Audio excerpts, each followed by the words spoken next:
Le ministère chinois des Affaires étrangères a fermement appelé, ce lundi, l'Union européenne à éviter toute mesure susceptible de porter atteinte à la confiance des entreprises internationales qui choisissent d'investir en Chine. Cette réaction fait suite à un article publié par le Financial Times qui révélait l'intention de Bruxelles de proposer une élimination progressive des fournisseurs chinois au sein des infrastructures critiques de l'Union européenne dans un contexte de renforcement des préoccupations sécuritaires liées aux technologies étrangères. Dans une déclaration officielle transmise à l'agence Reuters en réponse à ce rapport, le ministère a qualifié cette approche de protectionnisme pur et simple, soulignant qu'il s'agit de restrictions imposées aux activités des entreprises chinoises sans fondement légal, clair, ni preuve concrète de risque. Il a ainsi exhorté instamment l'Union européenne à garantir un environnement commercial véritablement équitable, transparent et non discriminatoire pour toutes les entreprises chinoises opérant sur son territoire,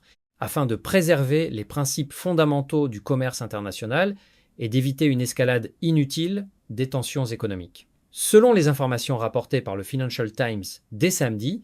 la Commission européenne s'apprête à présenter une proposition visant à supprimer progressivement les équipements de fabrication chinoise des infrastructures critiques, en ciblant particulièrement les réseaux de télécommunications mobiles, notamment les générations 4G et 5G, ainsi que les systèmes d'énergie solaire à grande échelle. Cette mesure s'inscrirait dans une exclusion plus large, allant au-delà des entreprises déjà sanctionnées comme Huawei et ZTE, qui font l'objet de restrictions spécifiques depuis plusieurs années, en raison de soupçons d'espionnage ou de vulnérabilité sécuritaire. La proposition doit être officiellement dévoilée ce mardi, dans le cadre d'une refonte approfondie de la politique européenne en matière de sécurité économique et technologique, qui vise à renforcer l'autonomie stratégique de l'UE face aux dépendances extérieures. Le ministère chinois des Affaires étrangères a vivement critiqué cette orientation en affirmant que transformer des questions purement commerciales en enjeux de sécurité nationale et politique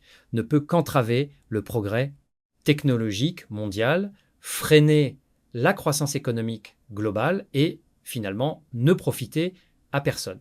Il a insisté sur le fait que de telles politiques risquent de fragmenter les chaînes d'approvisionnement internationales, d'augmenter les coûts pour les consommateurs européens et de ralentir la transition énergétique, particulièrement dans le domaine des énergies renouvelables où les technologies chinoises dominent en termes d'efficacité et de prix compétitifs. Par ailleurs, le ministère a rappelé que les faits observés dans plusieurs pays ayant déjà procédé au retrait forcé d'équipements de télécommunications chinois de haute qualité et sécurisés démontrent clairement les conséquences négatives de telles décisions. Non seulement ces retraits ont ralenti le développement technologique national de ces pays en retardant le déploiement de réseaux avancés, mais ils ont également engendré de lourdes pertes financières pour les opérateurs télécoms, avec des coûts de remplacement exorbitants et des disruptions importantes pour les utilisateurs finaux. Ces exemples concrets, selon Pékin, illustrent les risques d'une approche idéologique plutôt que pragmatique en matière de coopération technologique internationale. Cette position chinoise s'inscrit dans un contexte plus large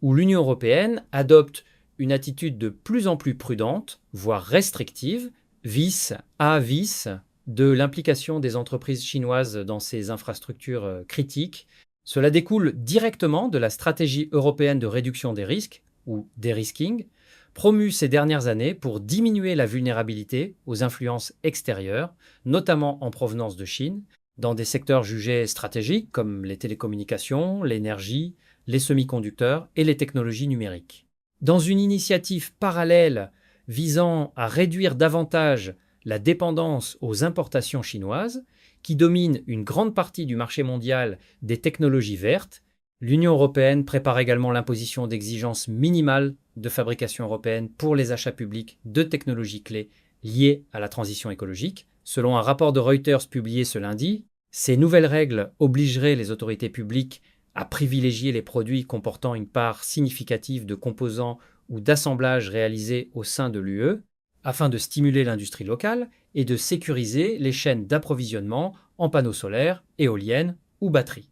Les relations entre la Chine et l'Union européenne traversent une période de tension accrue depuis plusieurs années, marquée par des différends commerciaux des enquêtes anti-dumping sur les véhicules électriques chinois, des restrictions sur les investissements et des divergences sur des questions géopolitiques. La présidente de la Commission européenne, Ursula von der Leyen, avait elle-même qualifié ces relations de parvenues à un point d'inflexion lors de sa visite officielle à Pékin l'année dernière, soulignant la nécessité pour l'UE de rééquilibrer ses partenariats tout en maintenant un dialogue ouvert, mais dans un cadre plus assertif pour défendre ses intérêts stratégiques. Cette affaire illustre une fois de plus les défis posés par la concurrence technologique sino-européenne, où les considérations de sécurité nationale se mêlent inextricablement aux dynamiques économiques mondiales, risquant d'alimenter un cycle de mesures réciproques et de fragmenter davantage le paysage international des échanges technologiques.